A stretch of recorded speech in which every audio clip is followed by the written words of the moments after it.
I found my husband in our living room with my son's fiancée only a few hours before the wedding. I was about to confront him, but a movement in the hallway stopped me. It was my son, Jerome. His face was a mask of stone. He looked at me and whispered, "Mom, I already know, and it's worse than you think."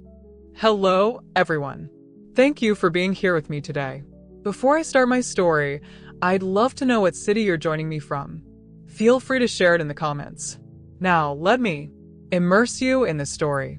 On the morning of my son's wedding, I woke up at 5 o'clock. I couldn't sleep. I told myself it was just nerves, the kind any mother feels on such an important day. I sat here in this very home office, staring at spreadsheets on my computer screen. I run a small CPA firm from home. Nothing extravagant, but it helped pay for our son Jerome's college and covered the extras that my husband Frank's salary didn't quite reach. The numbers on the screen were a blur. My mind was somewhere else entirely.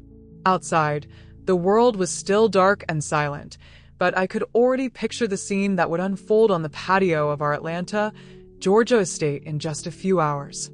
White chairs arranged in perfect rows on the lawn. I had spent the entire spring tending to the arch that Frank had built, covering it with the rose bushes I had nurtured since they were tiny buds. I had checked the string lights 3 times myself, making sure not a single bulb was out. Everything had to be perfect. Our son, our Jerome, deserved a perfect day. 25 years of marriage to Frank, 23 years raising Jerome. I had dedicated my entire life to this family. I had been the steady hand, the planner, the one who remembered dental appointments and birthdays and made sure the bills were paid on time.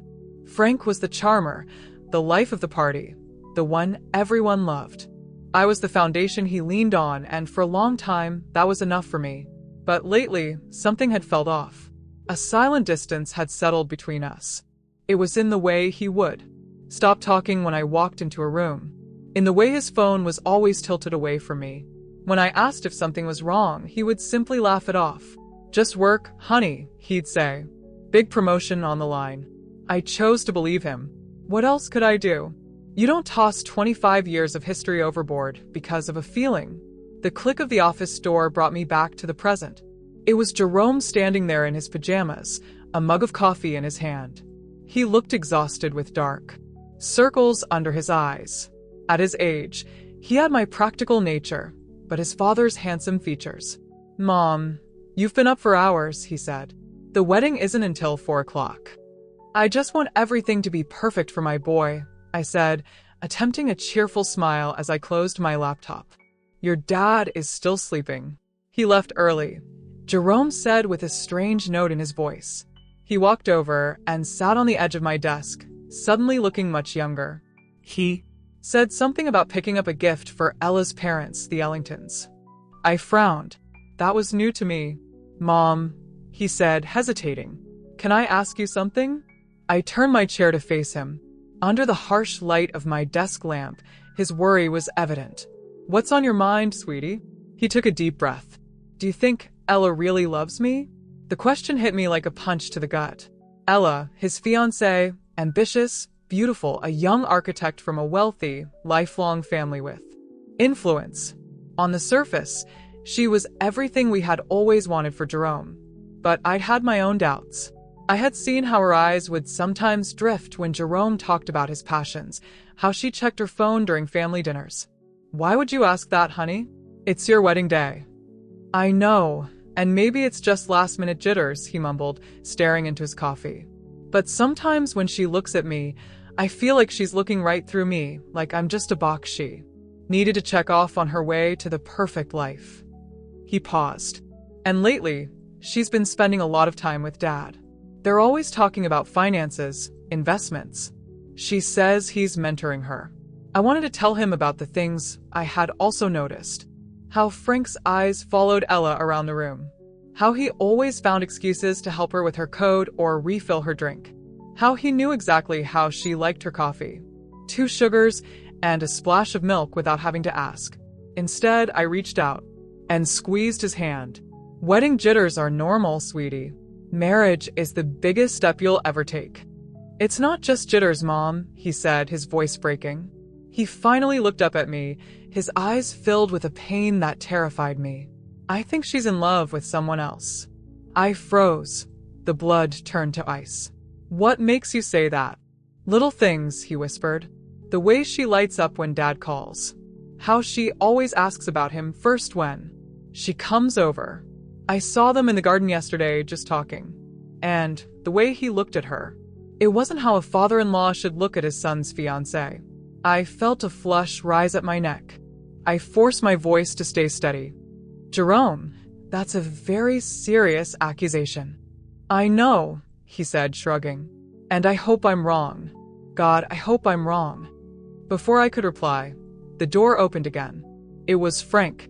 He was already dressed in an impeccable shirt and dress slacks, looking immaculate as always. "Well, look at my two favorite people," he exclaimed, his smile not quite reaching his eyes. He seemed surprised to see Jerome there. "Big day, son. You should be getting ready." He turned his attention to me. "And you, Simone, you're going to wear yourself out. Ella just called. She's coming by around 10 o'clock to discuss some last-minute seating chart details." I watched Jerome's expression tighten. "What details?" he asked. "Oh, just making sure her parents don't sit next to your Uncle James after that political argument last Christmas," Frank said with a dismissive wave. "You know how special her family is. We should discuss it privately because of the politics and all that." "Of course," Jerome said, his voice flat. "We can't have the wrong people sitting together." The tension in the room was so thick you could cut it with a knife. I watched my husband and my son, and I knew deep in my soul that Jerome wasn't wrong. Something was terribly, horribly wrong. After Frank and Jerome left my office, a cold dread seized me. I was supposed to have a final call with the caterer at 10:30, a call I had been planning for weeks. I picked up the phone, my hand trembling slightly, and called them. I told them I had a family emergency and needed to reschedule. It was a lie. The truth was I had cleared my entire morning. I couldn't shake Jerome's words, nor the nauseating feeling that Frank's false cheer had provoked. Something was happening in my house today, and for the first time in 25 years, I intended to find out what it was. I spent the next 2 hours pretending to be busy. I tidied the kitchen, which was already spotless. I rearranged the floral centerpieces on the dining room table. Every sound made me jump. Every passing car made my heart hammer against my ribs. I felt like an actress in a play performing the role of the happy mother of the groom. While inside, I twisted with anxiety. Exactly at 10 o'clock, a sleek white BMW pulled into our driveway, Ella's car. I watched from the kitchen window as she stepped out. Even in simple jeans and a blouse, she looked like she belonged on a magazine cover. She walked up to the front door with the natural confidence of someone who knows she belongs. My heart was beating so loud I could hear it in my ears. I crept out the back door and circled the house, crouching low behind the large hydrangea bushes that bordered our living room windows. I felt ridiculous, like a spy in my own home. But the need to know, the need to confirm my fears or dispel them was overwhelming. Through the large bay window, I could see them. Frank had let her in, and they were standing by the fireplace, the spot where we took our family pictures every Christmas. He was pouring her a drink. I couldn't hear their words, but their body language said it all. They stood close. Too close. His hand rested low on her back. It was a casual gesture, one that could be easily explained away, but it lingered there for a second too long. I clenched my hands into fists, my nails digging into my palms. 25 years we had built a life in this house. We had read stories to Jerome on that very sofa. We had hosted countless family parties in that room. And now my husband was standing there caressing another woman, my son's fiancée, on our son's wedding day. I was about to stand up to Storm and like a fury and confront them right then and there. I didn't care about the scene. I didn't care about the wedding. I only cared about the scorching betrayal I was witnessing. But then I noticed movement in the upstairs hallway, a shadow in the glass's reflection. I looked closer. It was Jerome. He was standing at the top of the stairs, hidden in the shadows, watching them, too. The sight of him, so still and broken, stopped me cold. This wasn't just my pain. It was his. Downstairs, things had escalated. Ella's hand was now on Frank's chest. She leaned into him, her head tilted back, a smile playing on her lips. She said something, and he laughed. It was a sound I hadn't heard from him in years. Light, genuine, happy, the way he used to laugh with me when we were young, and everything seemed possible. In that moment, I saw my husband transform into someone I didn't recognize. Someone alive in a way he hadn't been with me for a long, long time. Then his hands were in her hair, and they were kissing. It wasn't a quick peck. It was a deep, passionate kiss, the kind you see in movies. My vision went red. A roar filled my ears. I took a step toward the house, ready to rip the door from its hinges, ready to scream until my lungs gave out. And then a hand gripped my arm. I spun around, my heart leaping into my throat. It was Jerome. He had slipped out of the house and come to find me. His face was pale, ashen, but his eyes burned with a cold, hard determination I had never seen before. "Mom, don't," he whispered, his voice strained. "Not yet, Jerome." I choked on the words. I couldn't even say it. "I know what it is," he said. His voice was steady, though I could see his hands trembling. "Mom, I've known for weeks." Weeks. The word came out as a strangled whisper. I stared at my son, the boy I had raised, who now looked at me with the eyes of a man who had seen too much. We were still crouched behind the hydrangeas. The beautiful flowers I'd been so proud of were now serving as a hiding place for the destruction of our family. Inside the house, my husband and my son's fiancée had moved from the fireplace to the sofa. I couldn't bear to look. "I didn't want to believe it at first," Jerome said, his voice low and urgent. "I kept making excuses for them. He's just being kind. She's just nervous about joining the family." But it kept happening. The lingering looks, the private conversations, the way she lit up whenever he was near. He corrected himself. The slip-up, a painful reminder of a life that no longer existed. She was supposed to be getting a new mother figure, not a rival. "Ella, why didn't you tell me?" I asked, my voice shaking with a mix of shock and a strange protective rage. "You shouldn't have had to carry this alone." "Because I needed proof," he said, his jaw clenched. And because he looked at me, his eyes much older than his 23 years. I wanted to give them enough rope to hang themselves. He pulled out his phone. His hands shook slightly as he tapped the screen. "I hired someone," he confessed. "What did you do?" "What?" "I'm not stupid, Mom." "After I saw them having lunch together a month ago, a lunch Dad told me was a business meeting, and she told me was an afternoon shopping with her girlfriends. I knew I wasn't crazy. I needed to know the truth." He handed me the phone. "I hired a private investigator." My breath hitched. "A detective." "Jerome, the money." "Don't worry about the money," he said grimly. "It was worth every single cent." The first photo on the screen showed Frank and Ella walking into the St. Regis Atlanta downtown. The timestamp indicated it was 3 weeks ago, a Tuesday afternoon, when Frank was supposedly at a regional sales conference. The second photo showed them leaving together 2 hours later, looking heated and disheveled. "There are 17 different occasions," Jerome said quietly as I scrolled through a gallery of betrayal. Photos of them in dimly lit restaurants across the city. Photos of them pressed up against Frank's car in a private parking lot. Photos of them laughing, holding hands, living a completely different life behind our backs. I felt sick. The sheer magnitude of the deceit was breathtaking. This wasn't a one-time mistake. It was a calculated, long-term affair. I stood up again. A fresh wave of rage washed over me. "We're stopping this," I said, my voice like steel. "Right now." "No." Jerome's voice was sharp, making me crouch down again. "Mom, trust me. I have a plan." "A plan, Jerome. This is insane. We can't just let the wedding." "Absolutely we can." He cut in, his voice ringing with an authority I'd never heard from him before. "And we will." "Mom, think about it. If we confront them now, what happens? They'll deny it. They'll twist it. Dad will say you're being hysterical, that you're misunderstanding things. Ella will cry and play the victim. They'll turn it all back on us. He was right. I could already hear Frank's smooth, placating voice. Simone, you're overreacting. She's a nervous young woman, and I was just offering paternal advice. So, what do you suggest?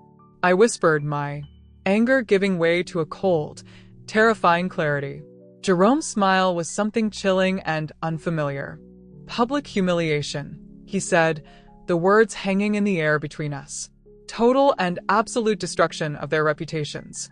Legal consequences. We don't just end this, Mom. We make sure they can never ever do this to anyone again. I looked at my son. When had he become so calculating, so ruthless? Then I looked back through the window. I saw my husband, the man I had loved and trusted for a quarter of a century, start to unbutton Ella's blouse on the sofa where we had built our family. And in that moment, I knew the woman I used to be, the understanding, forgiving wife, was gone. She had died right there in the dirt behind the flowers I had so painstakingly planted. Tell me the plan, I said. That evening was one of the strangest of my life. Frank came home acting as if nothing had happened, asking about final catering arrangements. Ella had left hours before, and he was the picture of the loving husband and proud father. He talked about his speech for the reception, about how proud he was of Jerome. The hypocrisy was so thick I could barely breathe. I just nodded and smiled, an empty shell of myself, while inside I screamed. After Frank went to bed, Jerome and I met in my home office. The door was locked, the blinds drawn. It felt like a war room, and in many ways it was. On my desk lay the beginnings of a file of evidence that would make a prosecutor weep with joy. Tell me about that detective, I said, studying a surveillance photo that turned my stomach. Her name is Aisha, Jerome said. Asha Whitfield. The name hit me like a splash of cold water. Aisha. My sister. Aisha. Jerome nodded. I didn't know who else to call. I knew she was a cop for 20 years before retiring and starting her own PI agency. I knew she was smart and she'd be discreet. He looked a little sheepish. I also knew she never really liked Dad. I let out a short, sharp laugh that sounded more like a sob. My little sister Aisha. We were close, but I hadn't told her about the growing distance with Frank. I had been too proud, too ashamed to admit my marriage might be failing. I'll call her, I said, my voice thick with emotion. Aisha answered on the second ring. Simone, it's past midnight. Is everything okay? No, Aisha. Nothing is okay. And then the dam broke. I told her everything. What Jerome suspected, what we had witnessed that morning, the photos. I cried ugly, choked sobs for the first time all day. She listened patiently, her voice calm and firm on the other end of the line. There was no shock or surprise, just a grim acceptance. I'm not surprised, Simone, she said quietly when I finished.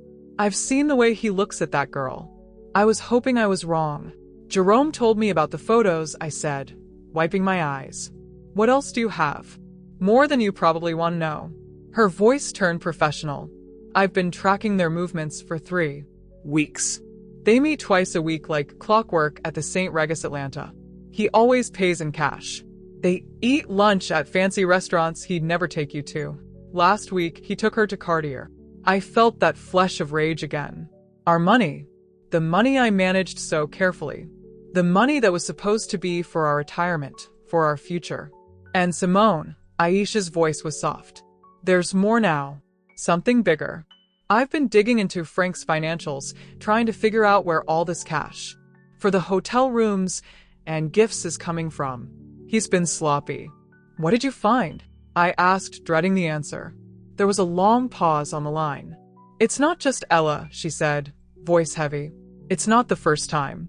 I found a series of regular monthly payments going back 15 years, always to the same person, a woman named Nicole Jenkins. The name meant nothing to me. Who is she? I did some digging.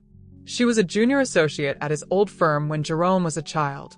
She left abruptly, about 15 years ago. The payment started a few months after she left. Aisha took a deep breath. Simone. She has a daughter, a 15-year-old girl named Zoe. I ran a background check. The father isn't listed on the birth certificate, but I'd bet my license that Frank is her father. The phone felt heavy in my hand. I couldn't breathe. A daughter, an entire other child, 15 years of lies, 15 years of a double life. The secret trips, the inexplicable expenses, the emotional distance, it all clicked into horrible clarity. I have to know for sure, Aisha, I whispered. I know, she said. I'll handle it. But Simone, you have to be prepared. When this drops, it's going to be a nuclear bomb. I know, I said, my voice cold and hard. That's exactly what we're counting on. The 24 hours leading up to the wedding were a blur of calculated deception.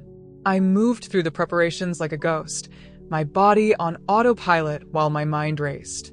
I smiled at relatives. I approved the final table settings with the wedding planner. I even helped Frank with his tie, my fingers brushing the silk fabric as I imagined tightening it around his neck. Every interaction was a performance, every polite word a lie. Aisha worked quickly. She was a professional, and this was now personal. She told me she had a contact at a private lab. It's risky, Simone, but if we can get a clean DNA sample from Frank, we can get a non-legal preliminary comparison to a sample from the girl. That night, after Frank fell asleep, snoring softly beside me in the bed we had shared for a quarter century, I crept out of the room. My heart pounded with every creak of the floorboard. I went to the bathroom and took his toothbrush from its holder. My hand shook so badly, I almost dropped it. It felt like the ultimate violation. But what was this compared to the violations he had committed against me, against our family? I carefully tucked it into a plastic bag and left it in the mailbox for Aisha to collect before dawn. The next day, as the house buzzed with the chaotic energy of florists and photographers, Aisha called. I've got more on the money, she said, her voice grim. It's worse than we thought. We met in my car, parked on the street, away from the house, the only place I felt safe to talk. She opened a laptop and turned it toward me. On the screen was a spreadsheet, a dizzying array of numbers and dates. I did a full analysis of your joint accounts, your retirement funds, everything, she said, pointing to a highlighted column. Look at the pattern. For years, Frank has been making regular cash withdrawals, small amounts, 500 here, 700 there, never more than 1,000 at a time, always from different branches. I thought it was for his hobby, I said, stunned. He always told me he was investing in rare coins, something that required cash transactions. Another lie. His hobby was named Ella, Aisha said dryly. The cash for the hotel rooms, the expensive dinners, the gifts, that cardio necklace. He paid for half of it in cash, but that's not the worst part. She clicked another tab. He's been taking loans out against your pension plan. I stared at the screen. There it was in black and white. A series of loans taken out against the retirement account I had so diligently contributed to from my small business. The account that was supposed to be our safety net, our security for old age. He had drained almost $60,000 in the last 18 months. How? I whispered. He would have needed my signature. He forged it, Aisha said quietly. I compared the signature on the loan documents to your signature on your tax returns. It's a good forgery, but it's not yours. A wave of nausea hit me. This was beyond deceit. This was theft. He wasn't just breaking my heart. He was systematically dismantling our future piece by piece to fund his sordid affair. He was robbing me of the college fund we had built, of the life we were supposed to share. He was gambling with my entire future. And Ella? I asked, my voice barely audible. She's not an innocent victim, Aisha said, her gaze hard. I'll get to her. But first there's something else. She hesitated. Then she handed me a large manila envelope. The preliminary DNA results came in this morning. My hands began to shake as I opened it. I scanned the page. The scientific jargon blurred until I found the conclusion at the bottom of the page. Probability of paternity 99.999%. I stared at the words until they were burned into my memory. Zoe Jenkins was Frank's daughter. 15 years. 15 years of loving him, trusting him, building a life with him while he had another daughter, another family hidden in the shadows. I rested my head on the steering wheel, the cool leather against my hot forehead. I didn't cry. I was beyond tears. A strange, terrifying calm came over me. The pain was still there, a massive gaping wound in my chest. But now it was accompanied by something else. A cold, hard resolve. He wasn't just going to lose his wife. He was going to lose everything. Sitting in the car with my sister, that flimsy piece of paper in my hand felt heavier than a tombstone. It was the death certificate of my marriage, of the life I thought I had. A 15-year-old daughter. The words echoed in the silent car. How? How did you find her? I finally managed to ask, my voice sounding distant and strange to my own ears. Aisha's expression was a mix of pity and professional resolve. It started with the payments. Once I had Nicole Jenkins's name, it wasn't hard to locate her.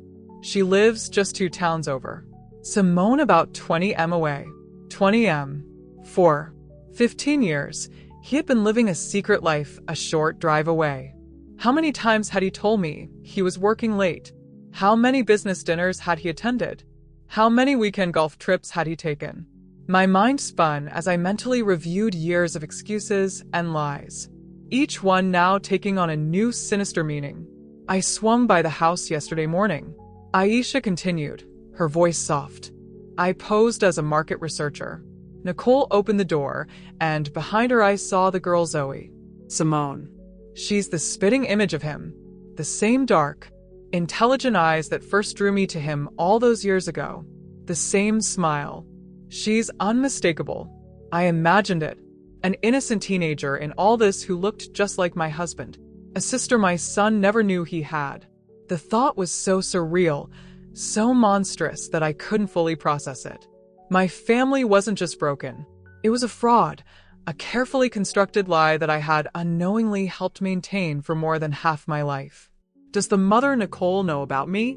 About Jerome? I asked. I can't say for sure, Aisha admitted. But the way she lives, a nice house and a good school district, but no flashy career, it's clear Frank is her primary source of financial support. She has every reason to keep things quiet. He wasn't just paying child support, Simone. He was funding her whole life with my money, with our money, my consulting money, our joint savings, the money he stole from our retirement. The betrayal was so deep, so layered. I felt like I was drowning. It was a systematic plunder of my life's work, my trust, and my future. I handed the DNA report back to Aisha. Put it with the rest of the evidence, I said. My voice, stripped of emotion, was numb. The shock was so profound, it had short-circuited my ability to feel anything but a cold, heavy emptiness. I thought about that girl Zoe. What kind of man tells his daughter he can't acknowledge her? What kind of man raises one son in the light while keeping another child hidden in the dark? The cruelty, not just to me and Jerome, but to this innocent girl, was astonishing. And what about Ella? I asked, needing to shift my focus to latch onto a target for the anger that was starting to melt the ice in my veins. You said there was more on her. Aisha nodded, her expression hardening again. Right, Ella, let's talk about the fiancé. She turned the laptop back to me and opened a new file. She's not just sleeping with your husband. She's been embezzling funds from her law firm. The words took a moment to register. She's a junior partner at a prestigious downtown firm, Aisha explained, displaying documents that looked like internal financial reports. She's been inflating expense reports, creating fake invoices for non-existent consultants, and siphoning the money into a private bank account. They aren't large amounts each time, but it's steady. In the last year, she's stolen over $200,000. I gasped. $200,000? And I can trace some of that money directly to gifts for Frank, Aisha said, showing me a bank transfer, followed by a credit card statement that showed the purchase of a $1,000 watch. She was stealing from her partners to buy gifts for her lover, who was stealing from his wife to buy gifts for her. It's the most perfectly disgusting circle of deceit I've ever seen. So Ella wasn't just a homewrecker. She was a criminal, a thief, and she was about to marry my son, bringing her corruption and lies into the heart of what was left of my family. The numbness in my chest vanished, replaced by a white-hot fury. This wasn't just about a broken heart anymore. This was about protecting my son. This was about justice. This was about making sure these two people faced the consequences for every lie, every dollar, every broken promise. Okay, I said, looking my sister in the eye. The wedding plan. Let's go over it one more time. I want it to be perfect. The knowledge of Ella's embezzlement added a dark, criminal layer to the already stunning betrayal. It changed everything. This was no longer just a messy, heartbreaking domestic drama. It was a conspiracy of fraud and theft perpetrated by the two people who should have been closest to us. How did you get all this? I asked Aisha, pointing to the damning financial documents on her laptop screen. We were still in my car, the air thick with the smell of conspiracy and stale coffee. Ella isn't as smart as she thinks, Aisha said with grim satisfaction. She got careless. And I have friends on the police force who were willing to pull some strings when they heard the story. A buddy of mine on the Economic Crimes Unit took one look at these patterns and knew exactly what he was seeing. She pointed to the screen. She was moving the money through a shell corporation she set up using her mother's maiden name. It was amateur. I thought of Ella's parents, the Ellingtons. They were pillars of the community. Her father was a respected federal judge. Her mother was on the board of 3 different charities. They moved in circles where reputation was everything. They believed their daughter was a shining star on the rise, marrying into a good, stable family. They had no idea their golden girl was a thief, and the stable family she was marrying into was a house of cards built on lies. The public humiliation was going to destroy them, too. For a fleeting instant, I felt a pang of pity for them. They were innocent collateral damage, but that feeling was quickly extinguished by the fire of my own betrayal. So Frank is stealing our retirement money to buy gifts for his mistress, I summarized, the words tasting like venom. And Ella is stealing from her firm to buy gifts for my husband, her lover, who is also her future father-in-law. I shook my head in disbelief. This is movie stuff. It gets better, Aisha said, a retwist to her lips. Some of the money Frank took out of your pension plan, he invested in a sure-thing real estate deal Ella recommended to him. Let me guess, I said, my voice dripping sarcasm. The deal fell through. The deal never existed, Aisha confirmed. The money went straight into that secret account of hers. She was stealing from him, too. He was so blinded by his own ego and infatuation that he never even saw it. I had to laugh. It was a bitter, joyless sound. My brilliant, charming husband, the man who always thought he was the smartest person in the room, was being conned by a 20-some embezzler. It was almost poetic. We spent another hour going over the evidence Aisha had collected. She had everything. Bank statements, surveillance photos, cash-paid hotel receipts, forged loan documents, and now a full criminal file on Ella's activities that was ready to be handed to the prosecutor. And of course, the DNA report, the irrefutable proof that cemented 15 years of deceit. I looked at the file, the neat tabs and organized pages that represented the complete demolition of my life. 25 years of marriage reduced to a stack of incriminating documents on the passenger seat of my car. Suddenly, a wave of exhaustion washed over me. So deep it felt like a physical weight pressing on my chest. Aisha, can we do this? I whispered. Can we really stand up in front of 300 people and do this to our family? Aisha reached over and put her hand on my arm. Her grip was firm, reassuring. Simone, listen to me, she said, her voice serious. What other option do you have? If you confront them in private, they will lie. They will manipulate you. They will turn Jerome against you. They will deny until you start thinking you're the crazy one. I've seen it 100 times. She was right. I knew she was right. Frank was a master of manipulation. He could charm his way out of anything. This way, she continued, there is no escape. There is no room for lies. There is only the truth presented in front of everyone they tried to impress. This isn't just about revenge, Simone. It's about consequences. Ella has to face jail time. Frank has to be held accountable, not just for the cheating, but for the financial fraud he committed against you. This is the only way to make sure the lies stop forever. I took a deep breath, the stale air of the car filling my lungs. I thought of Jerome, his pale, determined face. I thought of Zoe, the daughter I never knew. I thought of the 25 years I had given to a man who had been lying to me since the beginning. "You're right," I said, my voice clear and firm again. "It's the only way." I started the car. "Let's go. We have a wedding to prepare for." The final hours before the wedding were the most surreal of my life. I went home and resumed my role as the calm, happy mother of the groom. I felt a strange sense of detachment, as if I were watching a movie of my own life. I saw myself laughing with my cousins, complimenting my sister-in-law's dress, and assuring the caterer that everything looked wonderful. Inside, I was a coil of tension and grief, but outside, the picture of maternal pride. Frank was in his element, socializing with the early arriving guests, accepting congratulations with a wide, confident smile. He pulled me aside at one point, his arm around my waist. "You look beautiful, Simone," he said, his voice a low murmur in my ear. "Isn't it a perfect day?" I looked into his eyes, the eyes of the man I had loved for more than half my life, and felt nothing but cold, desolate emptiness. I smiled back. Perfect day. My son Jerome was a mirror of my own forced composure. He greeted his friends, posed for photos with his groomsmen, and played his part perfectly.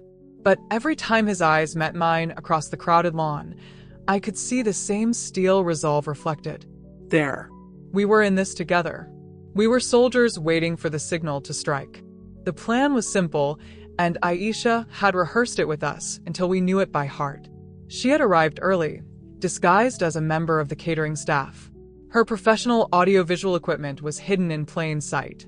She had connected her laptop to the large projection screen we had rented, supposedly for a sentimental slideshow of Jerome's baby pictures. No one suspected a thing. She had a small remote control in her pocket. When the time came, all she had to do was push a single button. I had my own role to play. I had prepared the divorce papers with my attorney a week prior, a fact I had kept secret, even from Jerome. They were signed and notarized in a sealed envelope in my clutch purse. I also had a flash drive with copies of every piece of evidence Asa had gathered. One way or another, my marriage would officially end today. There was no going back. I wasn't just planning a confrontation. I was planning the first day of the rest of my life. At 4:05, I took my seat in the front row. The string quartet began to play, and the wedding party made their entrance. Frank sat beside me, squeezing my hand with what appeared to be genuine affection. I felt a tremor of revulsion, but forced myself not to pull away. Ella appeared at the end of the aisle, a vision in white lace. She looked radiant, beautiful, and utterly fraudulent. She smiled at the crowd. Then her eyes found Frank in the front row. For a split second, a look passed between them. A look of shared secrets, of triumphant conspiracy. They thought they had won. They thought they were just minutes away from cementing their perfect, deceptive future. Jerome stood at the altar, his face an unreadable mask. When Ella joined him, he took her hand. His expression never wavered. He looked out at the crowd, his eyes scanning the faces until they landed on mine. He gave a single, almost imperceptible nod. It was time. The officiant began the ceremony with the usual words about love, commitment, and fidelity. The irony was so dense, it was nearly suffocating. I wondered if Frank and Ella were even listening, or if they were already planning their next secret rendezvous. The ceremony continued. They exchanged vows they didn't mean, promises they had already broken 100 times. My stomach churned with every lie that left their lips. Finally, the officiant reached the critical moment. He smiled benevolently at the crowd. "If anyone here has any reason why these two should not be joined in holy matrimony, speak. Now, or forever hold your peace." A silence fell over the 300 guests. This was the moment. My heart hammered against my ribs, so hard I thought it might break through. I could feel everyone's eyes on us. I took a slow, deliberate breath. Then I stood up. The moment I rose, A collective gasp ran through the 300 guests. The air, which had been filled with the soft melodies of the string quartet and the warm afternoon breeze, suddenly became thick and silent. All heads in the garden turned toward me. I could feel their confusion, their shock, their curiosity, like a physical force. Frank, sitting next to me, went rigid. "Simone, what are you doing?" he hissed, his hand grabbing my arm. Sit down. "You're making a scene." I shook his hand off, as if it were a venomous snake. I looked past him, my eyes fixed on my son, Jerome, who stood at the altar, his face pale but resolute. He knew this was coming. We had planned it. Then I looked at Ella, whose radiant smile had frozen into a mask of confused horror. I'm "Sorry, everyone," I said, my voice clear and surprisingly steady. It carried across the silent garden. I apologized for the interruption, but I believe the officiant asked if there was any reason this marriage should not proceed. I paused, letting the weight of my words settle. "And yes, I do. I have a reason." A wave of murmuring swept through the crowd. I saw Ella's father, Judge Ellington, begin to rise from his seat, an expression of thunderous indignation on his face. "Mrs. Whitfield, what is the meaning of this?" he boomed. "The meaning, Judge Ellington," I said, turning to face him, "is that your daughter is about to marry my son under false pretenses, and I believe you and everyone else gathered here today deserve to know the truth." I pulled a small remote control from my purse. It was the one Aisha had given me. My thumb hovered over the single red button. "The truth?" Frank sputtered, his face flushing crimson. "Simone, you've lost your mind. You're embarrassing our son." "Am I, Frank?" I asked calmly, turning my gaze back to him, my voice dropping to an icy calm. "You're the one who has embarrassed our son. You and your mistress." With that, I pressed the button. Behind the altar, the large screen that was supposed to show a slideshow of Jerome's baby photos sprang to life. The first image that appeared was a crisp surveillance photograph of Frank and Ella locked in that passionate kiss in our living room. The one Jerome and I had witnessed just the day before. The crowd erupted. There were screams, gasps, people standing up to get a better look. I saw Ella's mother bring a hand to her chest, her face ashen. "But that's not all," I continued, my voice somehow rising above the chaos. "You see, this wasn't just a one-time mistake. This has been going on for months." The screen changed. A new photo appeared. Frank and Ella entering the St. Regis Atlanta. The timestamp clearly visible. Then another and another. A collage of their secret meetings, their clandestine lunches, their lies exposed for all to see. Ella stammered, trying to deny it, but her voice was lost in the uproar. Frank was standing, shouting, "This is fake. Those are photo montages." Simone is having a nervous breakdown. "Am I, Frank?" I asked quietly. "Then perhaps you can explain this." The screen changed again. This time it displayed bank statements. My finger on a close-up photo pointed out the suspicious cash withdrawals, the forged signatures on the pension plan loan. Documents. A Cartier receipt for a $15,000 necklace flashed on the screen, followed by a photo of Ella wearing that same necklace at her bachelorette party. The noise from the crowd began to diminish, replaced by a stunned, horrified silence. This was no longer just a cheating scandal. It was something darker. My husband has been systematically stealing from our family's retirement savings to fund his affair, I announced. And his fiancée, the woman about to marry my son, has also been busy. The next slide showed the evidence of Ella's embezzlement from her law firm, the fake invoices, the bank transfers. I could see her partners in the fourth row, their faces shifting from confusion to pure fury. And then I delivered the final devastating blow. "But the best part," I said, my voice turning to ice. "The true heart of the deceit that has defined my marriage is that my husband's lies didn't start with Ella." The DNA test results filled the screen. The words probability of paternity, 99.999%, were displayed in huge bold letters. Below there was a photo of a pretty, smiling 15-year-old girl. "This is Zoe Jenkins," I said, my voice trembling with 15 years of repressed pain. She is Frank's daughter, a daughter he has kept hidden from me and his own son for her entire life. The silence that followed was absolute. 300 people staring at the evidence of a betrayal so complete, so devastating that even the most seasoned gossips were left speechless. And in that perfect, terrible silence, I watched the world I had known for 25 years burn to the ground. The silence was broken by a single sharp sob. It came from Ella, who staggered, her face a ghastly white against the pure white of her wedding dress. Then she collapsed onto the ground in a heap of lace and shattered dreams. That single sound broke the spell. The garden erupted into chaos. People were yelling, pointing, pulling out their phones to record the disaster. Ella's mother ran toward her fallen daughter while her father, the judge, stood there, his face a mask of disbelief and utter humiliation. Frank froze for a moment, his face a kaleidoscope of rage, panic, and mounting horror. He looked from the screen to me, to the stunned faces of his friends and colleagues. He was trapped. There were no lies, no smooth words that could talk his way out of this. His carefully constructed world had been publicly and irrevocably demolished. Then he did the only thing a coward could do. He ran. He bolted, shoving his way through the stunned crowd, knocking over a tray of champagne glasses as he scrambled toward the parking area. He was literally trying to flee the scene of his own life's implosion. But Aisha was waiting for him.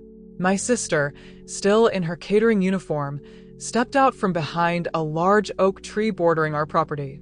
She was a petite woman, but she moved with the confidence of a seasoned police officer. As Frank ran past, she put out her foot. It was a perfectly executed trip. Frank fell hard, hitting the manicured lawn and sliding for a few feet in his expensive wedding suit. "Going somewhere, Frank?" Aisha asked, casually, walking over to where he lay sprawled and gasping. By then, Jerome had left the altar and was beside me. He put a firm arm around me. Ella was back on her feet, supported by her sobbing mother, and pointed a shaking finger at me. You planned this," she shrieked, her voice high with hysteria. "You planned this whole thing to ruin my life." "No, Ella," Jerome said, his voice cold and clear, cutting through her hysterics. "You ruined your own life. You and him," he gestured, toward his father, who is now being helped up by Aisha. "Let go of me," Frank demanded, trying to pull his arm free from my sister's firm grasp. "Can't do that, Frankie," Aisha said, using a childhood nickname that made him flinch. "You see, I'm a licensed private investigator, and I have reason to believe you have committed multiple felonies, including financial fraud. But don't worry, we're not here to talk about you right now." She looked over her shoulder. "My business is with her." 2. Uniformed police officers were walking calmly through the parting crowd. They weren't here for Frank's fraud. That would be a civil matter for my lawyer to handle. They were here for Ella. "Ella Ellington?" one of the officers asked, his voice quiet, but authoritative. Ella's eyes went wide with terror. "No," she whispered. "You are under arrest on suspicion of embezzlement and wire fraud," the officer continued as his partner took her arms and gently applied the handcuffs. The click of the cuffs closing was the loudest sound I had ever heard. I saw Ella's face crumble as the realization hit her that this was not just public humiliation. This was not just a canceled wedding. This was real. There were going to be real legal consequences. Her life, as she knew it, was over. As the police led a sobbing Ella away, her parents watched in stunned horror. The photographers who had been hired to capture a fairy tale were now capturing the fall of a prominent family, their flashes popping relentlessly. The crowd began to disperse. Some left quickly, not wanting to be a part of the disaster. Others lingered, whispering in shocked huddles, their phones still held high, recording everything. In the midst of the chaos, I finally felt my strength leave me. Jerome held me. "It's over, Mom," he whispered. "It's finally over." I looked around at the ruins of the perfect day I had planned. It was a mess. It was a nightmare. But for the first time in months, I felt like I could finally breathe. If you're still listening, would you do me a huge favor and hit the like button on this video and comment the number 1 below? It lets me know you've supported me and tells me you're here with me on this journey. Your support is a huge encouragement to me. Please comment the number 1 and let me tell you what happened next. The 3 hours that followed the explosion were a blur of flashing blue lights, hushed conversations, and the slow, painful process of dismantling a wedding that never was. The police took our statements. Ella was driven away in a patrol car, her beautiful wedding dress looking absurd and tragic in the harsh glare of the setting sun. Frank, after being questioned and released, simply disappeared. He got into his car and drove away without a word to me or his son. "And you?" Jerome asked, a flicker of the old warmth returning to his eyes. "I don't know yet," I answered honestly. "I think I'm just numb." The next few weeks were a painful, messy ordeal. The story, as expected, became a local media sensation.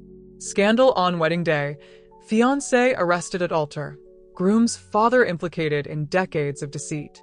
Our names and faces were everywhere. I stopped answering the phone. I stopped leaving the house unless absolutely necessary. My small CPA firm suffered. Some longtime clients quietly took their business elsewhere, uncomfortable with the notoriety. The day after the wedding, I did exactly what I had Planned. I walked into my lawyer's office, my purse containing the signed divorce papers and the flash drive of evidence, and I filed. With the mountain of proof we had, Frank didn't even try to fight. The legal process was swift and brutal. In the settlement, I got the house and a significant portion of his remaining assets as compensation for the fraud he had committed against our retirement funds. It wasn't a victory. It was restitution. Ella, facing overwhelming evidence, took a Plea deal. She was sentenced to 2 years in a low-security prison and ordered to pay back every last cent she had stolen. Her family's reputation was shredded. Frank's fall was quieter, but no less complete.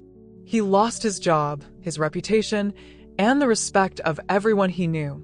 He moved into a small apartment across town, and from what I heard, he rarely showed his face in public. But the most complicated part of the aftermath was Zoe. 2 weeks after the wedding, I received a letter. It was from Nicole Jenkins, Zoe's mother. It was short and to the point. She apologized for the pain her past relationship with Frank had caused and said her daughter Zoe had learned the truth from the news and wanted to meet Jerome and me.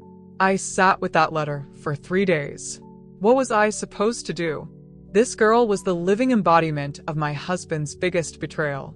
But she was also an innocent. She hadn't asked for any of this. She was my son's sister. I showed the letter to Jerome. He read it, his face grim. "I want to meet her," he said immediately.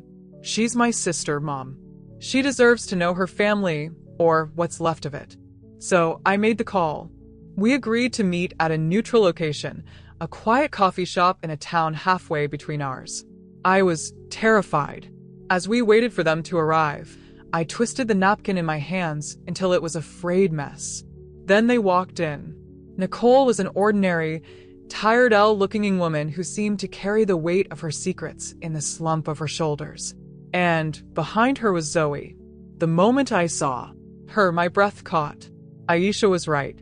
She had Frank's eyes, the same dark, intelligent eyes that had made me fall for him all those years ago. She looked scared and uncertain, clutching a book to her chest like a shield. And in that moment, looking at this innocent girl who was a victim in all of this, I knew my anger was not with her. It was with him, always him. That first meeting with Zoe was awkward. Words felt clumsy and inadequate. Jerome, bless his heart, did most of the talking. He asked her about high school, about the book she was holding, about her life. He didn't ask about Frank.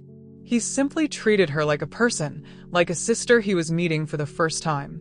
I, for the most part, just watched, trying to reconcile the image of this shy, sweet girl with the monumental lies she represented. Slowly, tentatively, we began to build something new. We met again for coffee, then lunch. Jerome and Zoe started texting, discovering a shared love for old movies and spicy food. I found myself looking forward to seeing her, hearing about her life. She was bright, funny and kind. She was an innocent soul caught in the wreckage caused by our parents. A year passed.